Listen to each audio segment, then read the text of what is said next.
ಎಂಬುದು ಅರಸನಿಗಲ್ಲದ ಶಿವಭಕ್ತರಿಗೆ ಉಂಟೇ ಅಯ್ಯ. ಕಲ್ಯಾಣದ ಶರಣರ ಕಾಯಕ ಹೇಗಿತ್ತು ಅಂತ ತಿಳ್ಕೊಂಡು ಕೇಳಿದ್ರೆ ಅವತ್ತಿನ ದಿವಸ ಸತ್ಯ ಶುದ್ಧ ಕಾಯಕವನ್ನ ಮಾಡಬೇಕು. ಅವರು ನಾಳೆ ಬೇಕು ನಾಡಿದ್ದು ಬೇಕು ಒಂದು ಒಪ್ಪತ್ತಿಗಾಗುವಷ್ಟು ತಮ್ಮ ಜೀವನವನ್ನ ಕಳೆದುಕೊಂಡು ಬಂದರೆ ವಿನಃ ವರ್ಷಗಟ್ಟಲೆ ಬೇಕಾಗುವಷ್ಟು ಅವರು ಗಳಿಸಿಡ್ಲಿಲ್ಲ, ಸಂಪಾದನೆ ಮಾಡಲಿಲ್ಲ. ಇವತ್ತು ದುಡಿಬೇಕು, ಇವತ್ತೇ ಅದನ್ನು ವಿನಿಯೋಗ ಮಾಡಬೇಕು.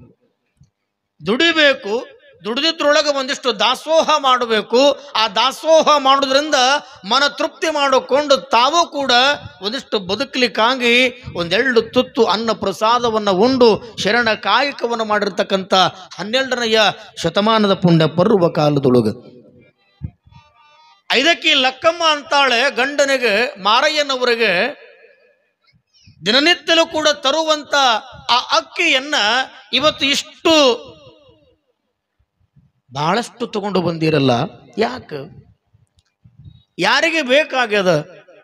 ಈ ಲೋಕದೊಳಗೆ ನಾವೆಲ್ಲ ಪರಮಾತ್ಮನ ಅಣತಿಯಂತೆ ಹುಟ್ಟಿ ಬಂದ ಬಳಿಕ ಪರಮಾತ್ಮ ಮೆಚ್ಚುವ ನಿಟ್ಟಿನೊಳಗೆ ನಾವೆಲ್ಲ ಬದುಕನ್ನು ಕಳೆದು ಹೋಗಬೇಕು. ನನ್ನ ಮಗನಿಗಾಗಬೇಕು, ಮೊಮ್ಮಕ್ಕಳಿಗಾಗಬೇಕು, ಗಿರಿಮೊಮ್ಮಕ್ಕಳಿಗಾಗಬೇಕು, ಜರಿಮೊಮ್ಮಕ್ಕಳಿಗಾಗಬೇಕನ್ನುವಂತಹ ಹಿನ್ನೆಲೆಯಿಂದ ನಾವೆಲ್ಲ ದುಡಿದು ದುಡಿದು ದುಡಿದು ದುಡಿದು ಗಳಿಸಿಟ್ಟು ಹೋಗ್ತೇವೆ. ಆ ಮುಂದಿರುವಂಥ ಮಕ್ಕಳಾಗಲಿ ಮೊಮ್ಮಕ್ಕಳಾಗಲಿ ನಮ್ಮಪ್ಪಗಳ ಶಾನ ನಮ್ಮ ಮುತ್ತೆಗಳ ಶಾನ ಅಂತ ಅಂದ ಬಳಿಕ ನಾ ಯಾಕೆ ದುಡಿಬೇಕು? ದುಡಿದುಣ್ಣು ಕಾಯಕವನ್ನು ಮಾಡಬೇಕು. ದುಡಿಮೆ ದುಡ್ಡಿನ ತಾಯಿ ಅಂತ ಹೇಳುತ್ತಾರೆ. ಅರಸನಾಗಿ ದುಡಿದರೆ, ಹೌದ್ರೆ, ಆಳಾಗಿ ದುಡಿದ್ರೆ ಅರಸನಾಗಿ ಉಣ್ಣಾಕ ಬರುತ್ತದೆ. ಕೈ ಕೆಸರಾದ್ರೆ ಬಾಯಿ ಮೊಸರಾಗ್ತದೆ. ಕಾರಣ ನಾವೆಲ್ಲ ಕಷ್ಟಪಟ್ಟು ದುಡಿದಾಗ ಮಾತ್ರ ಭಗವಂತನ ಆಶೀರ್ವಾದದಿಂದ ಒಂದು ತುತ್ತು ಬಿಸಿ ಬಿಸಿ ಅನ್ನ ಉಣ್ಣುವಂಥವರಾಗಬೇಕು. ಬಹಳ ಜನ ಮದುವೆ ಮಾಡ್ಕೊಳ್ಳೋಕೆ ತಯಾರಾದ್ರು ಅಂತಂದ್ರೆ ನನಗಿಷ್ಟು ವರದಕ್ಷಿಣೆ ಬೇಕು, ನನಗಿಷ್ಟು ಹುಂಡ ಬೇಕು. ಇವತ್ತಿನ ದಿನಮಾನಗಳಲ್ಲಿ ಎಲ್ಲ ತಂದೆ ತಾಯಿಗಳು ಮಗಳನ್ನ ವರನಿಗೆ ಕೊಟ್ಟು ಲಗ್ನ ಮಾಡಬೇಕಾದ್ರೆ ಏನು ವಿಚಾರ ಮಾಡ್ತಾರೆ ಅಂತಂದ್ರೆ ಮೊದಲು ಗೌರ್ಮೆಂಟ್ ನೌಕರಿ ಬೇಕು, ಇಲ್ಲ ಅಂತಂದ್ರೆ ಒಂದು 40 ಎಕರೆ ಹೊಲ ಇರಬೇಕು, ಒಂದು 4 ಅಂತಸ್ತಿನ ಮನಿ ಇರಬೇಕು. ಯಾಕ? ನನ್ನ ಮಗಳು ಹೊಲಕ್ಕೆ ಹೋಗಬಾರ್ದು, ಹೊಲದಾಗ ದುಡಿಬಾರದು, ನನ್ನ ಮಗಳು ಗಂಡನ ಮನೆಯೊಳಗ ನೆಳ್ಳಾಗ ಆರಾಮಿರಬೇಕನ್ನುವಂಥ ಭಾವ ಅದು ತಂದೆ ತಾಯಿಯೊಳಗೆ ಇರ್ತದೆ. ಇರ್ಲಿ ಬ್ಯಾಡ ಅಂತಲ್ಲ, ನಾವೆಲ್ಲ ಈ ಗೌರ್ಮೆಂಟ್ ನೌಕರಿ ಮಾಡೋವರಿಗೆ ಹೆಣ್ಮಗಳನ್ನ ಕೊಟ್ಟು ಲಗ್ನ ಮಾಡಿದ್ರೆ ಪಾಪ ಇವತ್ತಿನ ದಿನಮಾನಗಳಲ್ಲಿ ಇವತ್ತು ಭೂಮಿ ತಾಯಿಯನ್ನ ನಂಬಿ ಹೊಲದಾಗ ಕಷ್ಟಪಟ್ಟು ಬೆವರು ಸುರಿಸಿ ದುಡಿಯುವಂಥ ಆ ರೈತನಿಗೆ ಕನ್ಯಾ ಕೊಡೋರು ಯಾರು? ಅವನಿಗೆ ಹೆಣ್ಣು ಕೊಡೋರು ಯಾರು? ಲಗ್ನ ಮಾಡೋರು ಯಾರು? ಇವತ್ತಿನ ದಿನಮಾನಗಳಲ್ಲಿ ಹೆಣ್ಣು ಸಿಗೋದೇ ಬಹಳ ಕಷ್ಟ ಆಗ್ಯದ. ಹೆಣ್ಣು ಸಿಗೋದೇ ಬಹಳ ಕಷ್ಟ ಆಗ್ಯದ. ನಾವು ಎಲ್ಲೆಲ್ಲಿ ಪುರಾಣಕ್ಕೆ ಹೋಗ್ತೀವಿ ಅಲ್ಲೆಲ್ಲಿ ನಮಗೊಂದು ಮಾತು ಹೇಳೋದೆ, ಮುತ್ತೇರ ನೀವು ಆ ಕಡೆ ಅಡ್ಡಾಡ್ತಿರ್ತೀರಿ, ನಮ್ಮ ಮಗನಿಗೊಂದು ಕನ್ಯಾ ನೋಡ್ರಿ, ನಮ್ಮ ಮಗನಿಗೊಂದು ಕನ್ಯಾ ನೋಡ್ರಿ. ಕನ್ಯಾ ನೋಡೋದ್ರೊಳಗ ಈ ಜೀವನ ಆಯುಷ್ಯ ಮುಗಿದು ಹೊಂಟದ ಕರೆ, ಆದ್ರೆ ಕಲ್ಯಾಣ ಭಾಗ್ಯ ಅದು ಕೂಡಿ ಬರುತ್ತಾ ಇಲ್ಲ. ಕಾರಣ ಏನು ಅಂತ ತಿಳ್ಕೊಂಡು ಕೇಳಿದ್ರೆ ನಾವೆಲ್ಲ ಡಾಕ್ಟರ್ಗಳನ್ನು ನೋಡಿ ಮಗಳನ್ನು ಕೊಡುತ್ತೇವೆ, ಇವತ್ತು ಇಂಜಿನಿಯರನ್ನು ನೋಡಿ ನಾವೆಲ್ಲ ಮಗಳನ್ನು ಕೊಡುತ್ತೇವೆ, ಇವತ್ತು ಕಾಂಟ್ರಾಕ್ಟರನ್ನು ನೋಡಿ ನಾವೆಲ್ಲ ಮಗಳನ್ನು ಕೊಡುತ್ತೇವೆ. ಕಾರಣ ಹಿಂದೂಸ್ತಾನಿ ಟ್ಯಾಕ್ಟರ್ ಹೊಡೋರಿಗೆ ಯಾರು ಕೊಡ್ಬೇಕಂತ. ಮತ್ತೆ ಹಿಂಗಾದ ಬಳಿಕ ಹೊಲದಾಗ ಕೆಲಸ ಮಾಡೋರಿಗೆ ರೈತನಿಗೆ ಕನ್ಯಾ ಕೊಡೋರು ಯಾರು? ಅವನು ಮದುವೆ ಆಗೋದು ಯಾವಾಗ? ಅವನು ಬದುಕು ಹೇಗ? ನಾವು ಸ್ವಲ್ಪ ವಿಚಾರ ಮಾಡಿಕೊಳ್ಬೇಕು. ಅಪ್ಪ ಮಗಳಿಗೆ ಕೇಳದನಂತ, ಯವ್ವ ನಿನಗೆ ಎಂಥ ಗಂಡ ಬೇಕು ನೀ ಹೇಳು, ಅಂತ ಗಂಡನನ್ನೇ ನಿನ್ನ ಜೊತೆಗೆ ನಾನು ಹುಡುಕಾಡಿ ಲಗ್ನ ಮಾಡ್ತೀನಿ ಅಂದವ. ಏನು ಡಾಕ್ಟರ್ ಬೇಕಾ, ಇಂಜಿನಿಯರ್ ಬೇಕಾ, ಕಾಂಟ್ರಾಕ್ಟರ್ ಬೇಕಾ, ಏನು ಭಾಳ ಓದ್ದವ ವಿದ್ಯಾವಂತ ಹೈಸ್ಕೂಲ್ ಮಾಸ್ಟರ್ ಬೇಕಾ, ಯಾರು ಬೇಕು ಹೇಳು ಅಂತಂದಾಗ ಆ ಮಗಳು ಅಂದಳು, ಯಪ್ಪ ನನಗೆ ಕಂಡಕ್ಟರ್ನ ಕೊಟ್ಟು ಲಗ್ನ ಮಾಡು ಅಂದಳಿಕೆ. ಬಸ್ಸಿನೊಳಗೆ ಟಿಕೆಟ್ ಹರಿಯುವಂಥ ಕಂಡಕ್ಟರ್ನ ಕೊಟ್ಟು ಲಗ್ನ ಮಾಡುವಂಥ ಮಗಳ ಅಪ್ಪಗೆ ಹೇಳಿದಾಗ ಅಪ್ಪ ಅಂದ, ಅಲ್ಲ ನಾ ಏನಾದರೂ ಡಾಕ್ಟರ್ ಕೇಳ್ತಾಳೇನೋ, ಏನು ಇಂಜಿನಿಯರ್ ಕೇಳ್ತಾಳೇನೋ, ಏನು ಸಾಲಿ ಮಾಸ್ಟರ್ ಕೇಳ್ತಾರಂತ ನಾನು ವಿಚಾರ ಮಾಡಿದ್ರೆ ನೀನು ಬಸ್ಸಿನಾಗ ಟಿಕೆಟ್ ಹರಿಯುವಂಥ ಕಂಡಕ್ಟರ್ನ ಲಗ್ನ ಮಾಡು ಅಂತ ತಿಳ್ಕೊಂಡು ಕೇಳಕತ್ತಿಲ್ಲ, ಯಾಕಂತ ಕೇಳ್ದವ. ಯಪ್ಪ ಕಂಡಕ್ಟರ್ ಕೆಲಸ ಏನು? ರೈಟ್ ಅಂತ. ಗಾಡಿ ಹೋಗಾಕ ರೈಟ್ ರೈಟ್ ಅಂತಾನ. ಹಂಗ ನಾನು ಕಂಡಕ್ಟರ್ನ ಲಗ್ನ ಮಾಡ್ಕೊಂಡಿನಿ ಅಂತಂದ್ರ ನಾನು ಸಿನಿಮಾಕ್ಕಂದು ರೈಟ್, ಬಟ್ಟಿ ಅಂಗಡಿಗಂದು ರೈಟ್, ಇನ್ನೊಂದಕ್ಕೆ ಮತ್ತೊಂದಕ್ಕೆ ಎಲ್ಲದಕ್ಕೂ ರೈಟ್ ರೈಟ್ ಅಂತಾನ. ಅದಕ್ಕೆ ನಾ ಕಂಡಕ್ಟರ್ಗೆ ಲಗ್ನ ಮಾಡ್ಕೋತೀನಿ ಅಂದೊಳಕ್ಕೆ. ಕಾರಣ ಉದ್ದೇಶ ನಾವೆಲ್ಲ ಅರ್ಥ ಮಾಡಿಕೊಳ್ಳಬೇಕಿಲ್ಲಿ. ಅವತ್ತಿನ 12ನೆಯ ಶತಮಾನದಲ್ಲಿ ಎಲ್ಲಾ ಶರಣರು ಸತ್ಯ ಶುದ್ಧ ಕಾಯಿಕವನ್ನ ಮಾಡ್ತಿದ್ರು. ಆ ಕಾಯಿಕವನ್ನ ಮಾಡುವುದ್ರ ಜೊತೆಗೆ ಅನೇಕ ಶರಣರು ತಮ್ಮ ಅನುಭವದ ಮೂಲಕವಾಗಿ ಅನುಭವದ ವಚನಗಳನ್ನು ಬರೆದರು. ಯಾವ ಶರಣರು ಕೂಡ ಶಾಲಾ ಕಾಲೇಜುಗಳಿಗೆ ಹೋಗಲಿಲ್ಲ, ಯಾವುದೇ ಯೂನಿವರ್ಸಿಟಿಯೊಳಗ ಅವರು ಅಧ್ಯಯನ ಮಾಡಲಿಲ್ಲ. ಬಸವಣ್ಣನ ಅನುಭವ ಮಂಟಪದಲ್ಲಿ ಅನೇಕ ಆ ಚರ್ಚೆಗಳಲ್ಲಿ ಭಾಗಿಗಳಾಗಿ ಪ್ರತಿಯೊಬ್ಬರೂ ಕೂಡ ಅಲ್ಲಿ ವಚನಗಳನ್ನು ಬರೆದುಕೊಂಡು ಬಂದರು. ಇಲ್ಲಿ 5ಕ್ಕೆ ಲಕ್ಕಮ್ಮ ಬಹಳ ಸುಂದರವಾಗಿ ಹೇಳ್ತಾಳೆ, ಆಸೆ ಎಂಬುದು ಅರಸಿನಿಗಲ್ಲದೆ ಶಿವಭಕ್ತರಿಗೆ ಉಂಟೇ ಅಯ್ಯ. ಮನುಷ್ಯನಿಗೆ ಆಸೆ ಇರಬೇಕು, ಇಲ್ಲ ಅಂತಿಲ್ಲ. ಆಸೆ ಇರಲಾರ್ದೆ ಬದುಕು ಮಾಡಲಿಕ್ಕೆ ಆಗೋದಿಲ್ಲ. ಕಾರಣ ಎಷ್ಟು ಇರಬೇಕು ಅಷ್ಟೇ ಇರಬೇಕು. ಆಸೆ ದುರಾಸೆಗೆ ಈಡಾಗಬಾರದು. ಆಸೆ ಅದು ದುರಾಸೆ ಆಗಬಾರದು ಅನ್ನುವಂಥ ಹಿನ್ನೆಲೆಯೊಳಗ ಇಲ್ಲಿ ರಸಿಲೋಮ ಅನ್ನುವಂಥ ಅತಿ ಆಸೆಯಿಂದ ಹುಟ್ಟಿರ್ತಕ್ಕಂಥ ರಕ್ಕಸ. ಮನುಷ್ಯನೊಳಗ ನಮ್ಮ ಆಸೆ ಇತ್ತು ಅಂತಂದ್ರ ಈ ಮನುಷ್ಯನ ಸ್ಥಿತಿ ಅಧೋಗತಿಗೆ ಈಡಾಗ್ತದೆ. ತಿಮ್ಮ ದಾರಿಗುಂಟು ಹೋಗುವಂತ ಸಂದರ್ಭದೊಳಗ ಮಾಲಿಗೌಡರ ಮನೆಯೊಳಗ ಮೊಮ್ಮಗನ ತೊಟ್ಲು ಕಾರ್ಯ ಇತ್ತು. ಆ ತೊಟ್ಲು ಕಾರ್ಯ ಮಾಡುವಂತ ಸಂದರ್ಭದಾಗ ಊರಣ ಗಡಬು ಮಾಡಿದ್ರು. ಊರಣ ಗಡಬು ಅಂತೀರಿ, ಕರಿಗಡಬು ಅಂತೀರಿ, ಎರಡೂ ಅಂತೀರಿ. ಊರಣ ಗಡಬು ಮಾಡಿದ್ರು. ಆ ದಾರಿಗುಂಟು ಹೋಗುವಂತ ಈ ತಿಮ್ಮನ ಮೂಗಿಗೆ ಘಮ ಘಮ ವಾಸನೆ ಬಂತು. ಎದುರು ಮನುಷ್ಯ ಬರಕತ್ತಿದ್ದ, ಏ ಮಾವ ಗೌಡ್ರ ಮನೆಯೊಳಗ ಬಹಳ ಘಮ ಘಮ ವಾಸನೆ ಬರಕತ್ತದ, ಏನ್ ಮಾಡ್ಲಕತ್ತಾರ ಅವ್ರ ಮನೆಯೊಳಗ? ಅವಾಗ ಅವ ಅಂದ, ಗೌಡ್ರ ಮನೆಯೊಳಗ ಇವತ್ತು ಮೊಮ್ಮಗನ ತೊಟ್ಲ ಕಾರ್ಯ ಅದ, ಅದಕ್ಕೆ ಅವರು ಕರಿಗಡಬು ಮಾಡ್ಲಕತ್ತಾರ. ಆ ಕರಿಗಡಬನ ವಾಸನೆ ನಿನ್ನ ಮೂಗಿಗೆ ಬಿಡೋದದ, ಇದು ಕರೆ ಅದ, ಅದ ಕರಿಗಡಬು ಒಮ್ಮೆ ತಿಂದು ನೋಡಿ ನನಗೆ ಗೊತ್ತಾಗ್ತದ ಅಂದ ನಾವು. ಇವ ವಿಚಾರ ಮಾಡದ, ನನ್ನ ಬದುಕಿನೊಳಗ ನಾ ಒಮ್ಮೆ ಆದ್ರೂ ಕೂಡ ಕರಿಗಡಬು ತಿಂದಿಲ್ಲ. ಇವತ್ತು ನನ್ನ ಮನೆಯೊಳಗ ಹೆಂಡತಿ ಕಡೆಯಿಂದ ನಾನು ಕರಿಗಡಬು ಮಾಡಿಸ್ಕೊಂಡು ತಿನ್ನಬೇಕಂತ ತಿಳ್ಕೊಂಡು ಅಂಗಡಿಗೆ ಬಂದು 2 kg ಉದ್ದಿನ ಬ್ಯಾಳಿ, ಹೌದನ್ರಿ, ಏನ್ ಬೇಕಾಗತ್ರಿ,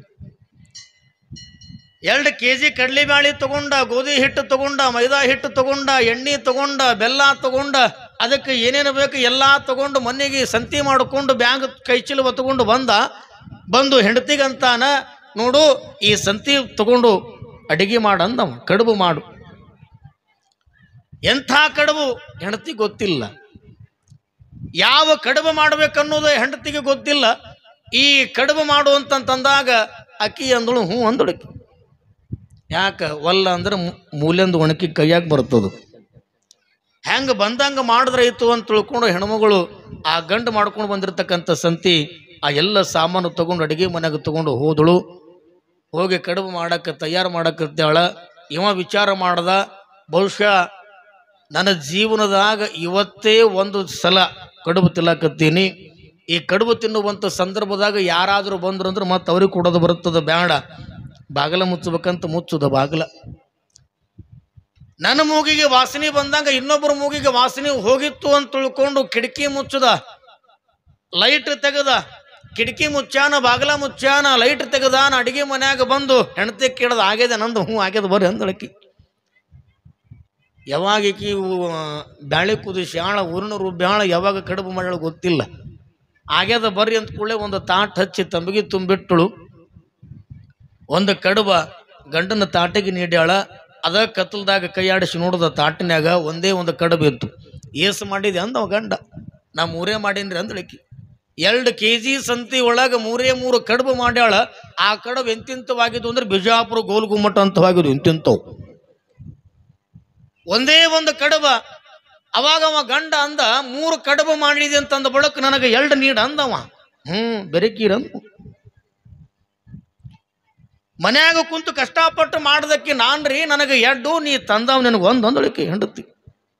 ಅಲ್ಲ ಬೆರಿಕೆ ಅಂದಿವ, ನನಕ್ಕಿಂತ ಬೆರಿಕೆ ನೀನು, ನಿನಕ್ಕಿಂತ ಬೆರಿಕೆ ನಾನು ಅಂದ ಗಂಡಿವ. ಅಂಗಡಿಗೆ ಹೋಗಿ ಸಂತೆ ಮಾಡಿಕೊಂಡು ನಾನಾ ತರ್ಲಿಕ್ಕ್ರೆ ನೀ ಎಲ್ಲಿ ಮಾಡ್ತಿದ್ದಿ, ತಂದಾವ ನಾನು, ನನಗೆ ಎಡ್ಡು ಅಂತ ಗಂಡ. ಹೌದು, ಖರಿಯಾದ ಇಲ್ಲ ಅಂತಿಲ್ರಿ, ಆದ್ರೆ ನಾ ಮನ್ಯಾಗ ಕುಂತು ಒಲಿ ಮುಂದೆ ಕಷ್ಟಪಟ್ಟು ಬೆವರು ಸುರಿಸಿ ಮಾಡೀನಿ, ನಾನಾ ಮಾಡಿದ್ದಿಲ್ಲ ಅಂದ್ರೆ ನಿಮ್ಮ ಬಾಯಿಲೆ ಕಾಣುತ್ತಿತ್ತು, ಮಾಡೋದಕ್ಕೆ ನಾನು, ನನಗೆ ಎಡ್ಡು ಅಂದ್ರಕ್ಕೆ ಹೆಂಡತಿ. ಇವ ತಂದದ್ದು ಖರಿಯಾದ, ಆಕೆ ಮಾಡಿದ್ದು ಖರಿಯಾದ, ಆದ್ರೆ ಗಂಡ ಹೆಂಡತಿ ಇಬ್ರು ವಿಚಾರ ಮಾಡಿದ್ರು. ಇಲ್ಲಿ ಯಾಕೆ ಹೇಳಕತ್ತೀನಿ ಈ ಕತಿ ಅಂತಂದ್ರೆ, ಮನುಷ್ಯನಿಗೆ ಆಸೆ ಇರಬೇಕು, ದುರಾಸೆ ಇರಬಾರದು. ತಲೆಗಿರಲಿ ಮೊದಲು. ಮನುಷ್ಯನಿಗೆ ಆಸೆ ಇರಬೇಕು, ಆದ್ರೆ ದುರಾಸೆ ಅನ್ನತಕ್ಕಂಥದ್ದು ಇರಬಾರದು. ಇಲ್ಲಿ ಗಂಡ ಹೆಂಡರು ಜಗಳಾಡುವಂತ ಸಂದರ್ಭದೊಳಗ ಗಂಡ ಅಂದ, ಹಿಂಗ ಜಗಳಾಡಿದ್ರೆ ಇದು ಬಗೆಹರಿಯಲ್ಲ. ಏನ್ ಮಾಡ್ಬೇಕು? ಏನಿಲ್ಲ, ಈ ಮೂರು ಕಡಬ ನಡಬರಕ್ಕೆ ಇಟ್ಕೊಳ್ಳಮ್ಮಿ, ಇಬ್ರು ಎದರ ಬಿದ್ರ ಕೂಡಮ್ಮಿ. ಯಾರು ಮೊದಲು ಪಿಟ್ ಅಂತ ಮಾತಾಡ್ತಾರ ಅವ್ರಿಗೆ ಒಂದು, ಆಮೇಲೆ ಯಾರು ಮಾತಾಡ್ತಾರ ಅವ್ರಿಗೆ ಎರಡು ಕಡುಬು ಅಂದಿವು. ಯಾಕಾಗಲಿಕ್ಕಂತ ತಿಳ್ಕೊಂಡು ಇಬ್ರು ಗಂಡ ಹೆಂಡತಿ ಆ ಕಡುಬು ಎಲ್ಲ ಮಾಡಿರ್ತಕ್ಕಂಥದ್ದು ನಡಬರಕ್ಕೆ ಇಟ್ಕೊಂಡು ಇಬ್ರು ಗಂಡ ಹೆಂಡತಿ ಬಾಯಿ ಮೇಲೆ ಬಟ್ ಇಟ್ಕೊಂಡು ಕುಂತರು. ಗಂಡ ಮಾತಾಡ್ತಾನೇನೋ ಅಂತ ಹೆಂಡತಿ, ಹೆಂಡತಿ ಮಾತಾಡ್ತಾಳೇನೋ ಅಂತ ಗಂಡ. ಇಬ್ರು ಗಂಡ ಹೆಂಡತಿ ಒಬ್ಬರು ಮುಖ ಒಬ್ಬರು ನೋಡ್ತಿದ್ರು. 1 ತಾಸು ಕಳೆದದ, 2 ತಾಸು ಕಳೆದದ, 4 ತಾಸು ಕಳೆದದ. ಮಧ್ಯಾಹ್ನ 3 ಗಂಟೆ ಕೂತ್ಕೊಂಡಾರ, ಸಾಯಂಕಾಲ 6 ಗಂಟೆ ಆಯ್ತು ಮಾತಾಡ್ಲಿಲ್ಲ. ಯಾಕ? ಮಾತಾಡಿದ್ರೆ ಒಂದೇ ಕಡುಬು. ಜೀವನದೊಳಗ ನಾವು ಯಾವತ್ತೂ ಕೂಡ ಕಡುಬು ತಿಂದಿಲ್ಲ, ಆದ್ರೆ ತಿನ್ನಬೇಕಾಗಿರುವಂತಹ ಕಡುಬು ಅಂತಂದ್ರೆ 2 ಕಡುಬು ತಿನ್ನಬೇಕು. 2 ಕಡುಬು ತಿನ್ನಬೇಕನ್ನುವಂತ ಆಸೆಯಿಂದ ಗಂಡ ಹೆಂಡತಿ ಈ 3 ಕಡುಬು ತಗೊಂಡು ಇಟ್ಕೊಂಡು ಕೂತ್ಕೊಂಡಾರ. 8 ಗಂಟೆ ಆಯಿತು, ರಾತ್ರಿ ಮಾತಾಡಲಿಲ್ಲ. ರಾತ್ರಿ 12 ಗಂಟೆ ಆಯಿತು, ಮಾತಾಡಲಿಲ್ಲ. ಯಾಕ? ಮಾತಾಡಿದ್ರೆ ಒಂದೇ ಕಡುಬು ತಿನ್ನೋದು ಬರ್ತದೆ, ಮಾತಾಡಬಾರ್ದು ಅಂದರು. ಈ ಜೀವ ಹಿಂಗ ಕುಂತಲೇ ಹೋದ್ರು ಹೋಗಲಿಕ್ಕೆ ಪರವಾಗಿಲ್ಲ, ಆದ್ರೆ ತಿಂದ್ರೆ 2 ಕಡುಬು ತಿನ್ನಬೇಕು, 2 ಕಡುಬು ತಿನ್ನಬೇಕು ನಿರ್ಧಾರ ಮಾಡಿ ಕೂತ್ಕೊಂಡಿದ್ರು ಅವರು. ಬೆಳಗ್ಗೆ ಮುಂಜಾನೆ ಆಯಿತು, 6 ಗಂಟೆ 7 ಗಂಟೆ ಸೂರ್ಯ ಉದಯ ಆದ. ಬಾಜು ಮನೆಯವರಿಗೆ ಸಂಶಯ ಬಂತು, ಅಲ್ಲ ಹೆಣ್ಮಗಳು ಬೆಳಗ್ಗೆ ಮುಂಜಾನೆ ಆದ ಕೂಡಲೇ ಬಾಗಿಲ ತೆಗೆದು ಮನೆ ಮುಂದಿಂದ ಕಸ ಹೊಡೆದು ನೀರು ಚೆಲ್ಲಿ ರಂಗೋಲಿ ಹಾಕಕ್ಕೆ ಬೆಳಗ್ಗೆ ಮುಂಜಾನೆ 8-9 ಗಂಟೆ ಆಗ್ಯದ, ಬಿಸಿಲಿನ ತಲೆ ಮೇಲೆ ಬರಕತ್ಯದ. ಇನ್ನ ಹೆಣ್ಮಗಳು ಬಾಗಿಲ ತೆಗೆದಿಲ್ಲ. ಯಾಕ? ಏನಾಗ್ಯದ? ಏನು ಬೆಳತನ ಗಂಡ ಹೆಂಡ್ರೇನು ಜಗಳ ಆಡ್ಯವು, ಏನು ಎಂತು ಒಂದು ತಿಳಿ ಅಂದ್ರೆ 4 ತಿಳಿಯುವಂಥ ಪ್ರಸಂಗ. ಅವಾಗ ಬಾಜು ಮನೆಯವರು ವಿಚಾರ ಮಾಡಿ ಏನಾಗ್ಯದ ನೋಡ್ಬೇಕಂತ ತಿಳ್ಕೊಂಡು ಅವ್ರ ಮನೆ ಹತ್ರ ಬಂದು ಬಾಗಿಲ ಬಡಿದ್ರು. ಏ ತಿಮ್ಮಕ್ಕ, ಏ ತಿಮ್ಮಪ್ಪ. ಯಾಕ? ಮಾತಾಡಿದ್ರೆ ಒಂದೇ ಕಡ್ಬೋದು, ಮಾತಾಡಬಾರ್ದು ಅಂದ್ರು. ಮಾತಾಡಿದ್ರೆ ಒಂದೇ ಕಡಬದ, ಮಾತಾಡಬಾರದು ಅಂತ ತಿಳ್ಕೊಂಡು ಇವರಲ್ಲಿ ಮನೆ ಮುಂದೆ ನಿಂತು ಬಾಗಿಲ ಮುಂದೆ ನಿಂತು ಒದರಾಕತ್ಯಾರ, ಚಿರಾಕತ್ಯಾರ. ಬಾಗಿಲ ತೆಗಿರಿ, ಒಳಗ ಯಾರು ಅದಿರಿ ಇಲ್ಲ, ಮಾತಾಡ್ರಿ ಅಂತ ತಿಳ್ಕೊಂಡು ಹೇಳದಾಗ ಇಲ್ಲಿ ಮಾತಾಡಕ ತಯಾರಿಲ್ಲ. ಯಾವಾಗ 3-4 ಜನ ಮನೆ ಮುಂದೆ ಬಂದು ಬಾಗಿಲ ಬಡದಾಗ ನೀ ಕೂಡು ನಾ ಕೂಡು ಏನಾಗ್ಯದ? ಇಬ್ರು ಗಂಡ ಹೆಂಡತಿ ಒಳಗದಾರ, ಎಷ್ಟು ಚೀರಿದ್ರು ಕೂಡ ಬಾಗಿಲು ತೆಗಿಲಾಗ್ಯಾರ. ಹೆಂಗೆ ಮಾಡ್ಬೇಕು? ಇಡೀ ಊರು ಮಂದಿನ ತಿಮ್ಮನ ಮನೆ ಮುಂದೆ ಕೂಡ್ಯಾದ. ಅವಾಗ 4 ಮಂದಿ ಸ್ವಲ್ಪ ಶಕ್ತಿವಂತರು ಬಾಗಿಲ ಕೈಲೆ ಮುರಿದು ಒಳಗೆ ಹೋದ್ರು. ಹೋಗಿ ನೋಡ್ತಾರ, ಗಂಡ ಹೆಂಡತಿ ಎದರ ಬಿದ್ರ ಕೂತ್ಕೊಂಡ. ಪಿಳಿ ಪಿಳಿ ಪಿಳಿ ಪಿಳಿ ಹೆಂಡತಿ ಗಂಡಗೆ ನೋಡುತ್ತಿದ್ದಳು, ಗಂಡ ಹೆಂಡತಿಗೆ ನೋಡ್ತಿದ್ದ. ನರಬರಕ್ಕೆ ನೋಡ್ತಾರೆ 3 ಕಡುಬದಾವ. ಅವ ಕೈ ಮುಟ್ಟಿ ಮಾತಾಡಿಸ್ತಾರ, ಮೈ ಮುಟ್ಟಿ ಮಾತಾಡ್ಸ್ರಿ. ಯಾಕ? ಹೇಳೆ ಎಡ್ತಕ್ಕ ಇಲ್ಲ. ಯಾಕ? ಮಾತಾಡಿದ್ರೆ ಒಂದೇ ಕಡುಬದ. ಮನಸ್ಸಿನ ಸುಮ್ ಕೂಡ್ರಿ, ನಿಮ್ಗೆ ಊಟಕ್ಕೆ ಸುಮ್ ಕೂಡ್ರಿ ಅಂತ ಅಕ್ಕಿ ಅಂತೇಳು. ಯಾವಾಗ ಇಬ್ಬರಿಗೆ ಗಂಡ ಹೆಂಡತಿಗೆ ಕೈ ಮುಟ್ಟಿ ಮೈ ಮುಟ್ಟಿ ಮಾತಾಡಿಸಿದಾಗ, ಮಾತಾಡದಿರುವಂಥ ಸಂದರ್ಭದಾಗ ಒಬ್ಬ ಅಂದ, ಇವರಿಬ್ರು ಜೀವಂತವಾಗಿಲ್ಲ, ಇವರಿಬ್ರು ಸತ್ತಾರ ಅಂದವ. ಸತ್ತಾರ, ಇವ್ ಅಡ್ಡಕ್ಕ ಅಂಗಳದಾಗ ತಗೊಂಡು ನಡಿರಿ, ಮೈ ತೊಳೆದು ಗುಟಕ್ಕೆ ಕೂಡ್ಸಮಿ ಅಂದವ. ಅಂದಾಗರೆ ಸ್ವಲ್ಪ ಎಚ್ಚರ ಆಗಬೇಕಾಗಿತ್ತು, ಆ ಕಡಿವಿನ ಆಸೆ ಬಿಡಬೇಕಾಗಿತ್ತು, ಬಿಡ್ಲಿಲ್ಲ ಇವರು. ಅದಕ್ಕಾಗಿನೇ ಹೇಳ್ತಾರ, ತೆಂಗಿನಕಾಯಿಯೊಳಗೆ ಕೊಬ್ಬರಿ ಇರ್ಬೇಕಂತ. ತೆಂಗಿನಕಾಯಿಯೊಳಗೆ ಕೊಬ್ಬರಿ ಇರಬೇಕಂತ, ಮನುಷ್ಯನ ಜೀವನದಾಗ ಖಬರ್ ಇರ್ಬೇಕಂತ, ಖಬರು.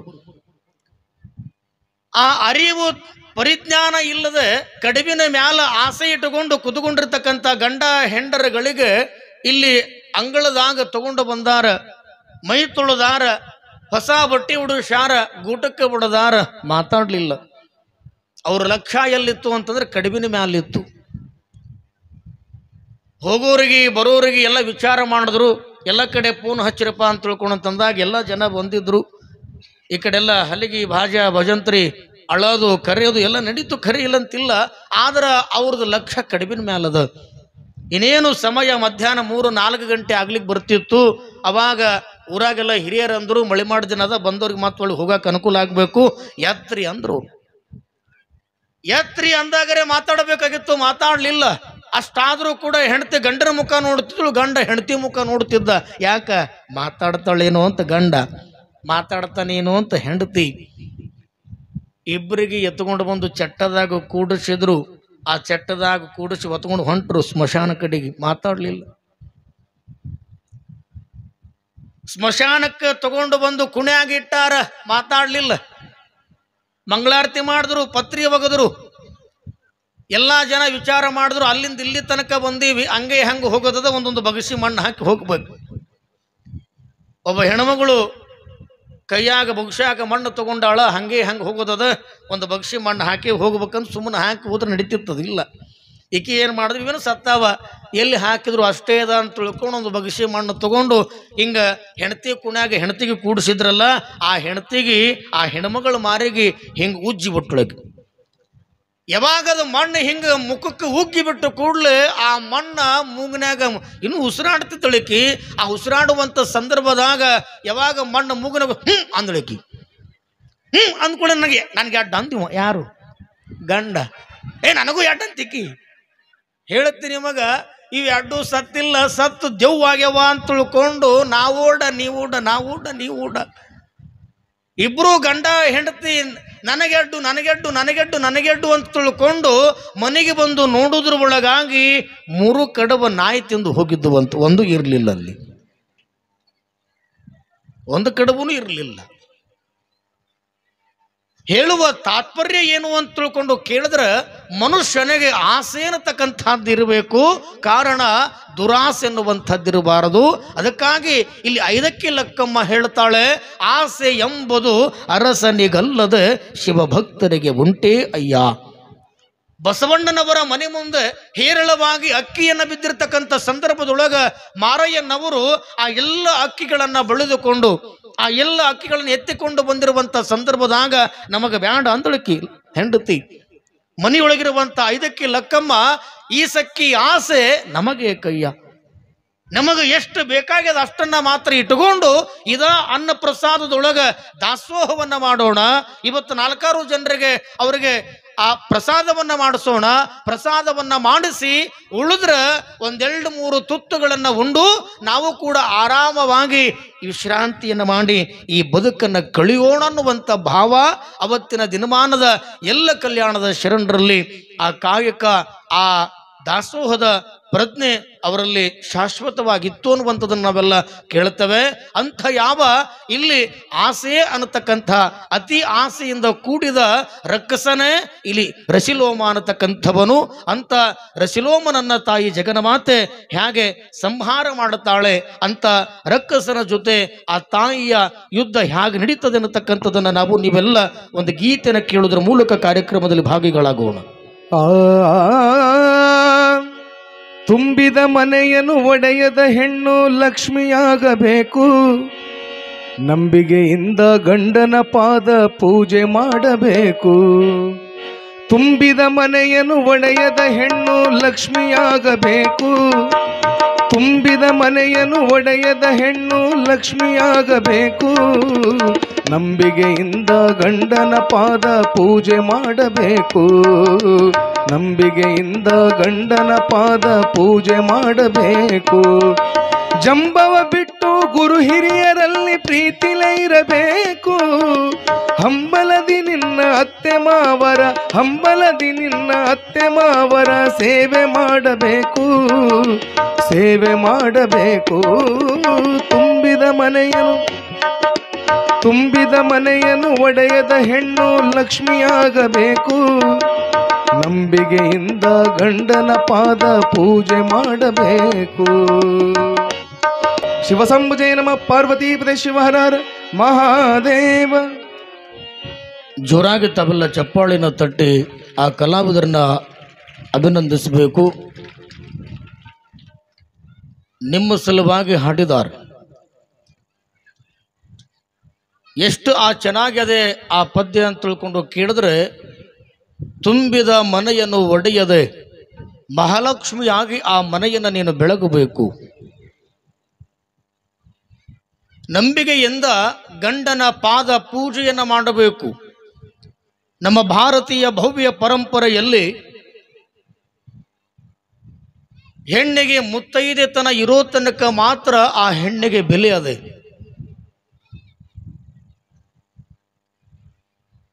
ಮುತ್ತು 5 ಮುತ್ತುಗಳು ಪಾಂಚ್ ರತನ್ ಹೈ ಅಂತ ತಿಳ್ಕೊಂಡು ಹೇಳ್ತಾರೆ.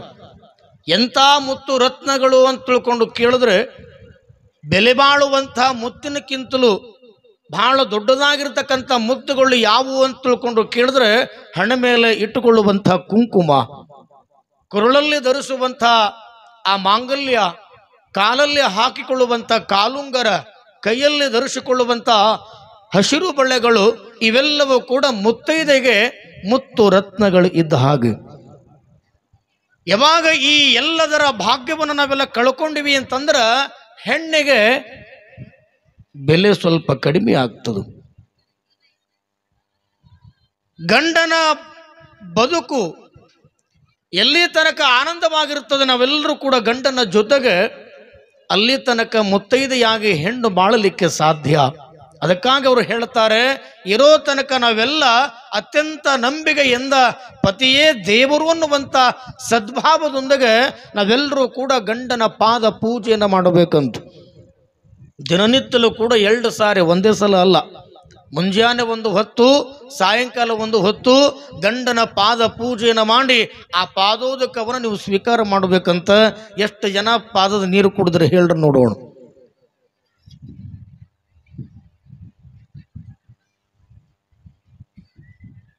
ಇಲ್ಲಿ ತನಕ ಯಾರು ಮಾಡಿಲ್ಲ ಅಂತಂದ್ರೆ ನಾಳೆಯಿಂದರೆ ಮಾಡಿ ರೀ, ಬರ್ರಿ ಇಲ್ಲಿ ನಿನ್ನ ಪುರಾಣದಾಗ ಹೇಳ್ಯಾರ, ಇಲ್ಲಿ ಕೂಡು ಬರ್ರಿ ಅಂತ ತಿಳ್ಕೊಂಡು ಪಾದ ತೊಳ್ಕೊಂಡು ಪಾದದ ನೀರು ಕುಡಿದದ್ದು ನಿಜವಾಗಿದ್ರೆ ಆ ತಾಯಿ ಜಗನ್ಮಾತೆಯ ಆಶೀರ್ವಾದ ನಮಗೆಲ್ಲರೂ ಕೂಡ ಸಿಗತಕ್ಕಂಥದ್ದು. ಯಾಕೆ ಅಂತ ತಿಳ್ಕೊಂಡು ಕೇಳಿದ್ರೆ, ನಾವೆಲ್ಲರೂ ಇಲ್ಲಿ ಬಂದು ಕುತ್ಕೊಂಡಿರ್ತಕ್ಕಂಥ ಸಂದರ್ಭ ಇವತ್ತು ನನ್ನ ಮಾಂಗಲ್ಯ ಭಾಗ್ಯ ಗಟ್ಟಿಯಾಗಿ 100 ವರ್ಷಗಳ ಕಾಲ ನಾನು ಮುತ್ತೈದೆಯಾಗಿ ಸುಖವಾಗಿ ಬಾಳಬೇಕನ್ನುವಂತಹ ಆ ಸಂಕಲ್ಪವನ್ನು ತೊಟ್ಟು ಈ ಕಾರ್ಯಕ್ರಮದಲ್ಲಿ ಭಾಗಿಗಳಾಗಿದ್ದೇವೆ. ನಿಜಕ್ಕೂ ಕೂಡ ಆ ತಾಯಿಯ ಆಶೀರ್ವಾದದಿಂದ ಇಡೀ ಸಮಸ್ತ ಯಡ್ರಾಮಿಯ ಭಕ್ತ ಜನ ನೀವೆಲ್ಲರೂ ಕೂಡ 100 ವರ್ಷಗಳ ಕಾಲ ಮುತ್ತೈದೆ ತಾಯಿಂದಿರಾಗಿ ಸದಾವ ಕಾಲ ನಿಮ್ಮ ಮುಖವನ್ನು ನೋಡಿದ್ರೆ ಸದಾವ ಕಾಲ ಇಡೀ ಈ ಜಗವನ್ನ ತುಂಬಿರುವಂಥ ಜಗನ್ಮಾತೆಯ ಲಕ್ಷಣ ಅದು ನಿಮ್ಮೆಲ್ಲರ ಮುಖದೊಳಗೆ ಎದ್ದು ಕಾಣಬೇಕು. ಅಂದಾಗ ಮಾತ್ರ ಆ ಹೆಣ್ಣಿನ ಬಾಳಿಗೆ ಬೆಳಕನ್ನು ಬರುತ್ತದೆ, ಒಂದು ಮೆರಗನ್ನು ಬರುತ್ತದೆ. ಆ ಮೆರಗು ಬರುವಂಥ ನಿಟ್ಟಿನೊಳಗ ನಾವೆಲ್ಲ ಜೀವನವನ್ನು ಕಳಿಬೇಕು. ಬರೀ ಪಾದ ತೊಳ್ಕೊಳ್ಳೋದಷ್ಟೇ ಅಂತಲ್ಲ, ಹೆಣ್ಣಿನೊಳಗ 6 ಗುಣಗಳಿರಬೇಕು ಅಂತ ಹೇಳ್ತಾರೆ. ಕಾರೇಶು ಮಂತ್ರಿ, ಕರುಣೇಶು ದಾಸಿ, ಭೋಜೇಶು ಮಾತಾ, ಶಯನೇಶು ರಂಭ, ಧರ್ಮಾನುಕೂಲ, ಕ್ಷಮಯ ಧರಿತ್ರಿ ಅಂತ ತಿಳ್ಕೊಂಡು. ಹೆಣ್ಣಿನೊಳಗ 6 ಗುಣಗಳಿರಬೇಕು. ಬಹುಶಃ ನಾವೆಲ್ಲ ಹೆತ್ತ ತಾಯಿಯನ್ನ ಮರೆಸುವಂಥವಳು ಹೆಂಡತಿ ಅಂತ ನಾವೆಲ್ಲ ಹೇಳ್ತೇವೆ. ಆದ್ರೆ ಆ ಹೆತ್ತ ತಾಯಿಯ ತುತ್ತನ್ನು ಮರೆಸುವಂಥ ನಿಟ್ಟಿನೊಳಗ ಹೆಂಡತಿ ಗಂಡನ ಜೊತೆಗೆ ಬಾಳ್ವೆಯನ್ನ ಮಾಡಬೇಕು. ನಾವೆಲ್ಲ ಸಣ್ಣವರಿದ್ದಾಗ ಮಗು ಊಟ ಮಾಡು ಅಂತಂತಂದ್ರೆ ಮಾಡಲ್ಲ. ಅಯ್ಯೋ ನನ್ನಪ್ಪ ಅಲ್ಲಿ ಚಂದಮ್ಮ ಪಡಕ್ನ ಒಂದು ತುತ್ತಂಗೆ ಬಾಯಾಗ ತಿರುಗ್ತೀವಿ. ಯಾಕ? ಮಗ ಉಳ್ಳಿ, ಮಗ ದೊಡ್ಡವಾಗ್ಲಿ, ಮಗನ ಹೊಟ್ಟಿ ತುಂಬಲಿ. ಹಾಲು ಕುಡ್ದು 6-7 ವರ್ಷ ಆ ಬದುಕಿರುವಂಥ ಮಗನಿಗೆ 6 ತಿಂಗಳಾದ ಕೂಡಲೇ ಒಂದಿಷ್ಟು ಅನ್ನ ಪ್ರಸಾದವನ್ನು ಊಟ ಮಾಡಿಸ್ತಕ್ಕಂಥ ಪದ್ಧತಿಗೆ ಅನುಗುಣವಾಗಿ ಅದು ಒಲ್ಲೆ ಅಂತಿರ್ತದೆ. ಒಲ್ಲೆ ಅಂದ್ರೂ ಕೂಡ ಆ ಕಡೆ ಈ ಕಡೆ ಅಲ್ಲಿ ಎಮ್ಮಿ ಬಂತು, ಅಲ್ಲಿ ಆಕಳ ಬಂತು, ಅಲ್ಲಿ ದನ ಬಂತು, ಬಡಕ್ನ ಬಾಯಾಗ ಒಂದು ತುತ್ತ. ಯಾಕೆ? ಅದು ಎಲ್ರಿಗೆ ಬರುವಂಥದ್ದಲ್ಲ, ಕೇವಲ ತಾಯಿಗೆ ಮಾತ್ರ ಬರತಕ್ಕಂಥದ್ದು. ಆ ತಾಯಿಯ ತುತ್ತನ್ನು ಮರೆಸುವ ನಿಟ್ಟಿನೊಳಗ ಇಲ್ಲಿ ಹೆಂಡತಿ ಗಂಡನ ಜೊತೆಗೆ ಜೀವನವನ್ನು ಕಳಿಬೇಕು. ಕಾರೇಶು ಮಂತ್ರಿ, ಕರುಣೇಶು ದಾಸಿ, ಭೋಜೇಶು ಮಾತಾ ಅಂತ ಹೇಳ್ತಾರೆ. ಗಂಡನ ಕಾರ್ಯ ಕೆಲಸದೊಳಗ ಹೆಂಡತಿಯಾಗಿರ್ತಕ್ಕಂಥವಳು ಮಂತ್ರಿಯಾಗಿ ಕೆಲಸ ಮಾಡ್ಬೇಕಂತ ಹೇಳ್ತಾರ ಅವರು. ನೋಡ್ರಿ, ಈ ವರ್ಷ ಇಷ್ಟು ಚೀಲ ಹತ್ತಿ ಬೆಳೆದೀವಿ, ಇಷ್ಟು ಚೀಲ ತೊಗರಿ ಬೆಳೆದೀವಿ, ಮಗನ ಸಾಲಿಗೆ ಇಷ್ಟು ಖರ್ಚು ಆಗ್ತದ, ನಮ್ಮ ಸಂಸಾರದ ಖರ್ಚು ಇಷ್ಟದ, ಅವ್ರಿಗಿಷ್ಟು ಕೊಡೋಣ, ಆ ದುಡ್ಡು ಇಷ್ಟು ಉಳಿಸ್ಕೊಳ್ಳೋಣ, ಮತ್ತು ಮುಂದೆ ಯಾವುದಕ್ಕೂ ಒಂದು ಕೆಲಸಕ್ಕೆ ಬರುತ್ತದ ಅಂತ ಹೆಂಡತಿ ಗಂಡನಿಗೆ ಸಲಹೆ ಸೂಚನೆಗಳನ್ನು ಕೂಡ ಮಾಡೋದ್ರ ಮೂಲಕ ಮಂತ್ರಿಯಾಗಿ ಗಂಡನ ಕೆಲಸದಾಗ ಭಾಗಿಯಾಗಬೇಕಂತ. ಕಾರ್ಯೇಶು ಮಂತ್ರಿ ಕರುಣೇಶು ದಾಸಿ ಅಂತಂದ್ರ ನಾವೆಲ್ಲರೂ ಕೂಡ ಗಂಡನ ಸೇವೆ ಹಾಗೆ ಮಾಡಬೇಕು ಅಂತಂದ್ರ ದಾಸಾನೋ ದಾಸಿಯಾಗಿ ಮಾಡಬೇಕಂತ. ಮುಂಜಾನಿಂದ ಸಂಜೆ ತನಕ ಈ ಸಂಸಾರಕ್ಕಾಗಿ ದುಡಿದು ಬಂದಿರುವಂಥ ಗಂಡನ ಕೈಯ ಕಾಲ ಬೆನ್ನ ತಲೆ ಎಲ್ಲವನ್ನ ಒತ್ತಿ ಒತ್ತಿ ಒತ್ತಿ ಆ ಹೈರಾಣಾಗಿ ಬಂದಿರತಕ್ಕಂಥ ಆ ಗಂಡನ ಸೇವೆಯನ್ನು ಮಾಡಬೇಕಂತ ಇವತ್ತಿನ ದಿನಮಾನದೊಳಗೆ ಕಾಲು ಒತ್ತಾರ, ಕೈನೂ ಒತ್ತಾರ, ಬೆನ್ನೂ ಒತ್ತಾರ. ಸ್ವಲ್ಪ ಏನ್ರೆ ದುಡ್ಲಾರ್ದೆ ಹಂಗೆ ಬಂದು ಕುಡಿದು ಅಲ್ಲೇ ಬಿದ್ದಂದ್ರೆ ಕುತ್ತಿಗೆ ಒತ್ತರು ಬಹಳ ಜನ ಅದಾರ. ಎಲ್ಲರ ಜೀವನ ಹಾಗೆ ಆಗ್ಯದ. ಇವತ್ತಿನ ದಿನಮಾನಗಳಲ್ಲಿ ಈ ಸಂಸಾರ ಸುಸೂತ್ರವಾಗಿ ಸಂಸಾರ ಸಸಾರ ಆಗಬೇಕಾಗಿತ್ತು ಅಂತಂದ್ರೆ ನಾವೆಲ್ಲ ಒಬ್ಬರಿಗೊಬ್ಬರು ಅರ್ಥ ಮಾಡಿಕೊಂಡು ಹೋಗಬೇಕಾಗ್ಯದ. ಈ ಗಂಡ ಹೆಂಡ್ರ ಸಂಸಾರ ಹೇಗೆ ಅಂತಂದ್ರೆ ಈ ಬಂಡಿ ಗಾಲಿ ಇದ್ದಂಗೆ. ಒಂದು ಏನ್ರೆ ಆ ಗಾಲಿ ಒಗ್ಗಲಾಯಿತು ಅಂತಂದ್ರೆ ಬಂಡಿ ಮುಂದೆ ಹೋಗ್ಲಿಕ್ಕೆ ಸಾಧ್ಯವಿಲ್ಲ. ಸಂಸಾರ ಅಂತಂದ್ರೆ ಆ ಎರಡು ಮುಖದ ನಾಣ್ಯ, ಒಂದೇ ಮುಖದ ನಾಣ್ಯ ಆಗಬೇಕು. ಎರಡು ಮುಖಗಳಿದ್ರು ಕೂಡ ಒಂದು ರೂಪಾಯಿ ನಾಣ್ಯ ಹ್ಯಾಗ ಎರಡು ಮುಖಗಳಿರ್ತಾವಲ್ಲ, ಹಂಗ ಗಂಡ ಹೆಂಡತಿಯರ ಜೀವನ ಆಗಬೇಕು. ಗಂಡ ಹೆಂಡರ ಬದುಕು ಅಂತಂದ್ರೆ 36 ಆಗಬಾರ್ದು, 63 ಆಗಬೇಕು. 6-3 ಹೇಗಿರ್ತದ ಅಂತ ತಿಳ್ಕೊಂಡು ಕೇಳಿದ್ರೆ ಒಂದ್ರ ಮುಖ ಒಂದ್ರ ಕಡೆಗಿರ್ತಾವ, ಒಂದೊಂದು ಮುಖ ಹತ್ಕೊಂಡಿರ್ತದ. ಹಂಗ 63 ಇದ್ದಂಗೆ ಇರಬೇಕು ವಿನಃ 36 ಆಗಬಾರ್ದು. ಅದ್ರ ಮುಖ ಆ ಕಡೆ, ಇದ್ರ ಮುಖ ಈ ಕಡೆ. ಎತ್ತ ಎರಿಗಳಿತು ವಾಣ ಕಿರಿಗಳಿತು ಅನ್ನಂಗೆ ಆಗಬಾರ್ದು. ಕಾರಣ ಅಂಥ ದಾಸಾನುದಾಸಿಯಾಗಿ ಹೆಂಡತಿ ಗಂಡನ ಜೀವನದೊಳಗೆ ನಾವೆಲ್ಲ ಸೇವೆಯನ್ನು ಮಾಡುವ ನಿಟ್ಟಿನೊಳಗೆ ಬದುಕನ್ನು ಕಳಿಬೇಕಂತ. ಕಾರಣ ಇದು ಸ್ತ್ರೀಶಕ್ತಿಯಲ್ಲಿ ಭವ್ಯವಾಗಿರ್ತಕ್ಕಂಥ ಮಹಾಪುರಾಣ ಇರೋದ್ರಿಂದ ನಾವೆಲ್ಲರೂ ಕೂಡ ಅರ್ಥೈಸಿಕೊಳ್ಳಬೇಕು. ಮಾಂಗಲ್ಯ ಭಾಗ್ಯ, ಆ ಮಾಂಗಲ್ಯವೇ ನಮಗೆ ಶ್ರೀರಕ್ಷೆಯಾಗಿ ಆ ತಾಯಿ ಜಗನ್ಮಾತೆ ಕರುಣಿಸುವನು ಅನ್ನುವಂಥ ಪ್ರಾರ್ಥನೆಯೊಂದಿಗೆ ಕಾರ್ಯಕ್ರಮದಲ್ಲಿ ನಾವೆಲ್ಲ ಭಾಗಿಗಳಾಗಬೇಕಾಗಿರೋದ್ರಿಂದ